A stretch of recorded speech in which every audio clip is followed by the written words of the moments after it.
غیر ضروری جو خریداری ہوتی ہے کچھ عرصے کے بعد واقعی وہ کوڑا بن جاتی ہے۔ یوٹیوبر ولاگرز نئے ڈیکوریشن فیشن دکھا کر قناعت اور شکر گزاری کو ہماری زندگی سے واقعی ہی بہت کم کر رہے ہیں۔ شادی بیاہ برتھ ڈے یا دکھاوے کے موقع پر جنونی قسم کی شاپنگ ہوتی ہے، جس کے بعد اللہ تعالیٰ فرماتا ہے کہ فضول خرچ لوگ شیطان کے بھائی ہیں۔ اصل ضرورت جو ہے نا اپنے بچوں کی تعلیم پر پیسہ لگائیں۔ اصل میں دوستو جرمنی سے میں ہوں خالد بھٹی۔ آپ کو معلوم ہوگا کہ آج کل میں جرمنی آیا ہوا ہوں۔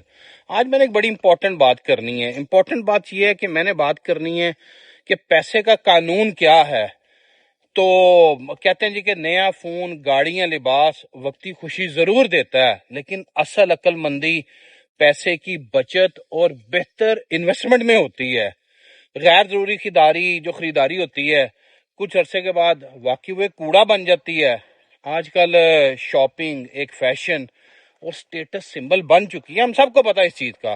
خصوصاً خواتین میں یہ نفسیاتی مرض کی شکل اختیار کر گئی ہے۔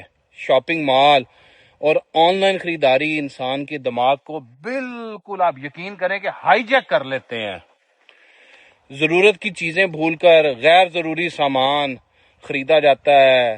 بچے اور خواتین اس ماحول سے سب سے زیادہ متاثر ہو رہے ہیں۔ یوٹیوبر ولاگرز نئے ڈیکوریشن فیشن دکھا کر قناعت اور شکر گزاری کو ہماری زندگی سے واقعی ہی بہت کم کر رہے ہیں۔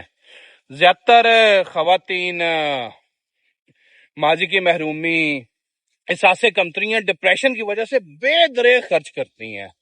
شادی بیاہ برتھ ڈے یا دکھاوے کے موقع پر جنونی قسم کی شاپنگ ہوتی ہے، جس کے بعد میں شرمندگی اور مالی پریشانی ضرور ہوتی ہے۔ یہ رویے گھر میں فساد، خود اعتمادی کی کمی اور قرض کا سبب بنتے ہیں، اور قرآن میں اللہ تعالیٰ فرماتا ہے کہ فضول خرچ لوگ شیطان کے بھائی ہیں۔ اب کرنا کیا چاہیے، اس کی روک تھام کیا ہے؟ بڑی موٹی سی بات بتاتا ہوں جی۔ پچھلے مہینے کی خریداری کا جائزہ لیں اور غیر استعمال شدہ چیزیں جو بھی ہیں ان کو چیک کریں، کون سی مارک کریں، رک جائیں، اگلے مہینے نہ لگائیں۔ پیسہ شوہر کے پاس رکھیں، بچت کی عادت ڈالیں۔ خریدنے کا دل چاہے تو یعنی کہ کیلکولیٹ کریں، فضول چیزیں نہیں لینی۔ ڈپریشن یا انگزائٹی کی صورت میں کاؤنسلنگ بھی کرائی جا سکتی ہے۔ اچھے لوگوں سے ملیں، بیٹھیں، ان سے اچھی باتیں کریں، کاؤنسلنگ ہو جائے گی۔ فضول مجلس و دکھاوے سے بچیں، متبادل سرگرمی اپنائیں۔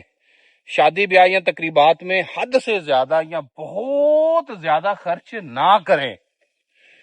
اصل ضرورت جو ہے نا اپنے بچوں کی تعلیم پر پیسہ لگائیں، اور یہی احساس کمتری اور محتاجی سے نکلنے کا میرے خیال میں ایک واحد راستہ ہے۔ فضول خرچی چھوڑ کر قناعت، شکر گزاری اور حکمت کے ساتھ خرچ کرنا ہی اصل کامیابی اور عقل مندی ہے۔ میں قطعی طور پہ یہ نہیں کہتا کہ آپ پیسہ خرچ نہ کریں، میری بات کو خاص طور پہ ہماری بہنیں بالکل بھی غلط نہ لیں۔ میں یہ نہیں کہہ رہا کہ آپ خرچ نہ کریں، صرف کہنے کا مقصد یہ ہے کہ سوچ کے خرچ کریں، جہاں پہ بچت ہو سکتی ہے وہاں پہ بچت کر لیں۔ مجھے یعنی کہ خالد بھٹی کو آسٹریلیا نہیں جرمنی سے بھی اجازت دیجیے۔ اللہ حافظ۔